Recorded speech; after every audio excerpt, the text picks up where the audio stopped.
Today brought a relatively comfortable start to the week, especially compared to the weather that we're going to have over the next few days as we get into probably the hottest weather that we've had all season. But today, really the only knock on the day today was the wildfire smoke. There was a plume that just settled right on top of us overnight, last night and into this morning.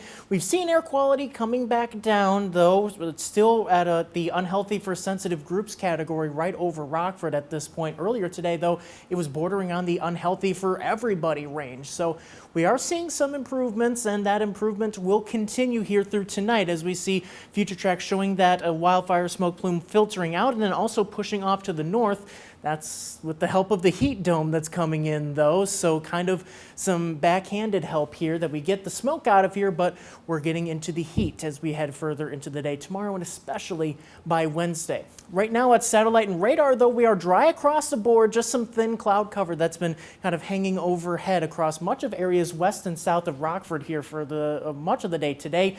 Now, with that cloud cover, we're right along a boundary here, just north of the warm frontal boundary, in fact, and a few weakening showers across southwestern Minnesota, if they can hang together, may have a few scattered showers, again, mainly south and west of Rockford through tonight, but again, I think that chance is fairly low at this point, and anything wouldn't be much more than a few showers. However, as we head into the middle of the week, though, as we do stay dry, we get very hot. Excessive heat watches in place area-wide from Wednesday morning through Thursday evening, looking at peak heat indices from 105 to 115. So that's very dangerous heat.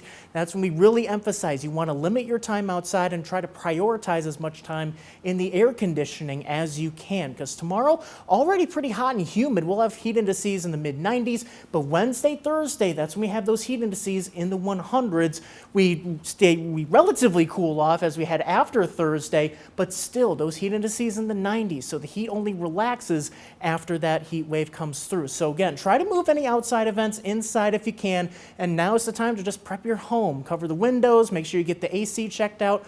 Also, make sure to check out those area cooling centers if you need them, and make sure you know the signs of those heat illnesses. As we head to Thursday evening, we see the dangerous heat wrapping up, but that comes with some showers and thunderstorms likely, a few of which would likely be on the stronger side as the heat and humidity does fuel plenty of instability in the atmosphere. But again, like I mentioned, the heat only relaxes a little bit. We get out of the dangerous territory, but we're still hanging around, if not into the low 90s heading into the weekend. Storm chances fairly low. Those may ramp up again towards early next week, but it's not going to be until about the middle of next week, there, the 10th day of that 10-day forecast, that we really start to see some meaningful relief. So make sure to take it easy out there.